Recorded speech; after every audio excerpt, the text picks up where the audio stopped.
नमस्कार दोस्तों, एनसीटीवी पर आपका स्वागत है। मैं हूं भूपेंद्र नारायण सिंह और आज मतदान का दिन है। मतदान शुरू हो गया है हिमाचल प्रदेश के विधानसभा चुनाव के लिए 68 सीटों के लिए, लेकिन मौसम काफ़ी यहाँ ठंडा हो चुका है।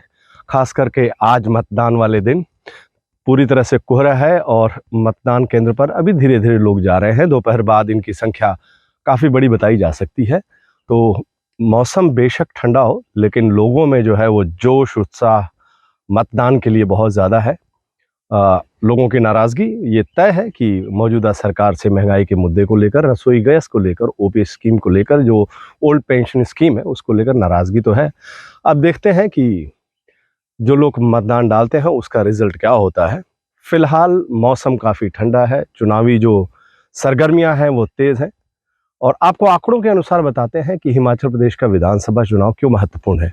हिमाचल की कुल 68 सीटों के लिए हो रहे चुनाव में 412 उम्मीदवार यहाँ पर मैदान में है, जो विधानसभा है हिमाचल विधानसभा में, और जिनमें से महिलाओं की संख्या, जो महिला उम्मीदवार हैं वो तकरीबन 24 हैं। जो आज वोटिंग हो रही है उसके लिए तकरीबन 7,881 मतदान केंद्र बनाए गए हैं और इनमें से वो इलाके हैं जो ज़्यादातर ग्रामीण इलाके हैं, क्योंकि पहाड़ी इलाका है तो मतदान केंद्र वहाँ बनाए गए हैं।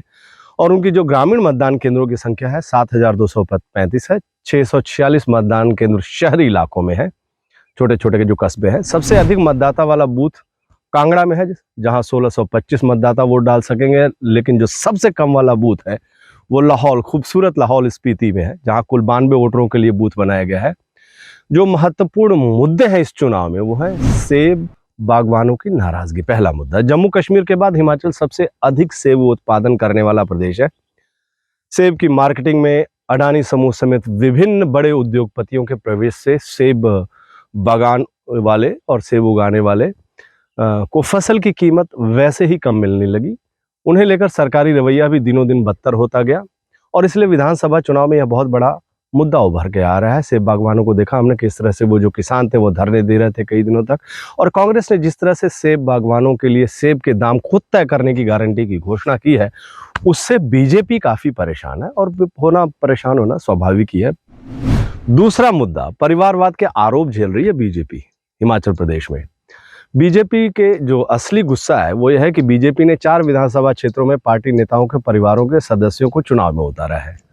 बीजेपी ने पूर्व जल शक्ति मंत्री के पुत्र रजत ठाकुर, मंत्री और विधायक रह चुके नरेंद्र बरागटा के बेटे चेतन बरागटा, आरडी धीमान के बेटे अनिल धीमान और पूर्व विधायक बलदेव शर्मा की पत्नी और चंबा के पूर्व विधायक की पत्नी को भी टिकट दिया गया है। ये है बीजेपी का परिवारवाद। बीजेपी जो परिवारवाद को लेकर बड़े बड़े दावे करती है, प्रचार करती है, उसकी पोल हिमाचल विधानसभा में खुली है और इसका असर चुनाव में देखने को मिलेगा। लोग बीजेपी के परिवारवाद से हिमाचल में नाराज। तीसरा मुद्दा, बागियों से उड़ी है बीजेपी की नींद। बीजेपी के लिए सबसे बड़ी दिक्कत बागियों का मैदान में होना है। कांग्रेस में बगावत नहीं हुई, बीजेपी में इसके सुर कुछ ज्यादा ही बिगड़े हुए हैं। न सुर है न ताल है। 21 विधानसभा क्षेत्रों में बीजेपी प्रत्याशियों के विरोध में बागियों ने भी नामांकन भर दिए। मान मनोबल हुआ, 17 अभी भी मैदान में डटे हुए हैं। आपने देखा किस तरह से प्रधानमंत्री भी मना रहे थे। बागियों में से कई पूर्व विधायक तो कई पार्टी में अच्छे ओहदे वाले पदाधिकारी भी शामिल हैं। नालागढ़, आनी, सुंदरनगर, मंडी, बंजार, धर्मशाला, बड़सर, फतेहपुर, कांगड़ा, इंदौरा, बिलासपुर, हमीरपुर सदर, कुल्लू, किन्नौर, नाचन, मनाली, चंबा सदर जैसे इलाके हैं जहां बागी बीजेपी के विधायक हैं वो भाजपा का गणित बिगाड़ेंगे। और अगला मुद्दा है कांग्रेस की ओर से बीजेपी सरकार के खिलाफ जो 23 पृष्ठों का एक आरोप पत्र जारी किया, जिसमें मुख्यमंत्री समेत कई मंत्रियों और विभागों पर संगीन आरोप लगाए गए और उसमें दावा किया है कि सत्ता में आते ही आरोप पत्र में लिखित मामलों की विजिलेंस जांच करवाई जाएगी। ये गांव-गांव तक मुद्दा पहुंचा है जिस तरह से हिमाचल में भ्रष्टाचार हुआ।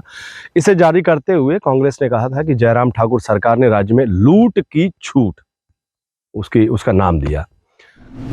अब सबसे बड़ा मुद्दा, बीजेपी के गले की हड्डी बनी हुई है पुरानी पेंशन स्कीम। पुरानी पेंशन स्कीम का मुद्दा इतना गर्म है कि यह मुद्दा तय करेगा कि सरकार किसकी होगी। आपको एक घटना बता देते हैं। 1992 में जब शांता कुमार जी की सरकार थी तो उन्होंने नो वर्क नो पे का नारा दिया था। कर्मचारी वर्ग इससे बहुत नाराज हुआ और नाराज होने के बाद जब अगला विधानसभा चुनाव हुआ तो जो बीजेपी थी वो 7 सीटों पे सिमट कर रह गई थी। यही तकरीबन नाराजगी आज कर्मचारियों की यही है ओल्ड पेंशन स्कीम को लेकर। और कांग्रेस ने कहा है कि जिस तरह से छत्तीसगढ़ राजस्थान में उनकी सरकारों ने जो पहली कैबिनेट हुई उस कैबिनेट में उन्होंने लागू कर दिया, इससे जो है वो कांग्रेस के पक्ष में ये जो मतदान है वो ज़रूर होगा। ओल्ड पेंशन स्कीम को लेकर जो वादे किए हैं कांग्रेस ने और जो एग्जाम्पल जो उदाहरण दिया है वो हिमाचल प्रदेश के चुनाव में एक तय करेगा भविष्य की जो राजनीति है, भविष्य की जो हिमाचल प्रदेश की बागडोर संभालने वाली जो सत्ता किसके हाथ में होगी वो तय करेगी। और कर्मचारी खास करके नाराज है, नौजवान युवा वर्ग परेशान है बेरोजगारी को लेकर। हमने देखा कि किस तरह से प्रधानमंत्री यहाँ आते हैं लेकिन वो इन सब मुद्दों पे बात नहीं करते हैं। जो सबसे बड़ा मुद्दा है ओपीएस स्कीम के बाद वो है जो बेरोजगार है वो तो है ही है, लेकिन महंगाई सबसे बड़ा मुद्दा है। हमने देखा किस तरह से अभी वोटिंग चल रही है, धीरे धीरे दोपहर में बहुत कहा यह जा रहा है पहाड़ के लोगों की तरफ से कि दोपहर बाद जो है वो बूथ पर लोग ज़्यादा आएंगे। आपको लगातार वो तस्वीरें INC-TV दिखाता रहेगा। तो मैं आपको बता रहा था कि किस तरह से जो महंगाई है वो एक बड़ा मुद्दा है, क्योंकि हमने तकरीबन हिमाचल के हर इलाके में, मैं खुद ज़मीनी हकीकत जानने के लिए गया और इस वक्त वो बताना ठीक नहीं है क्योंकि वो चुनाव को प्रभावित करेगा। लेकिन ये मैं ज़रूर कह सकता हूँ कि एक विशेष पार्टी को इसमें आराम से सत्ता मिलने जा रही है और महंगाई उस पर बहुत बड़ा मुद्दा है। मुद्दा इसलिए है क्योंकि हमने जो इससे पहले विधानसभा के चुनाव 3 विधानसभा के देखे थे और एक लोकसभा के उपचुनाव देखे थे, उसमें महंगाई की वजह से मौजूदा जो डबल इंजन की सरकार है उसको शिकस्त मिली थी और वो कारण था रसोई गैस का। उसकी पहाड़ों में उसको लेकर बहुत ज़्यादा चर्चा है, कहीं भी चले जाइए उसकी चर्चा, जो महिलाएं हैं खास करके उसकी चर्चा कर रही हैं। जिस तरह से सिलेंडर 1200 रुपये का है, प्रधानमंत्री ने आके यहाँ पर महंगाई का मां नहीं बोला, रैली की उन्होंने सुजानपुर में की और एक और जगह पे की, वहाँ पे महंगाई का मां नहीं बोला और जो बीजेपी के शीर्ष नेता हैं वो भी इस पर कुछ नहीं बोल रहे हैं। तो ये एक जो टर्निंग पॉइंट हम कह सकते हैं चुनाव का, ये होने वाला है। फिलहाल इस बुलेटिन में इतना ही। आप देखते रहिए INC-TV, लगातार आपसे हम मुखातिब होते रहेंगे। नमस्कार।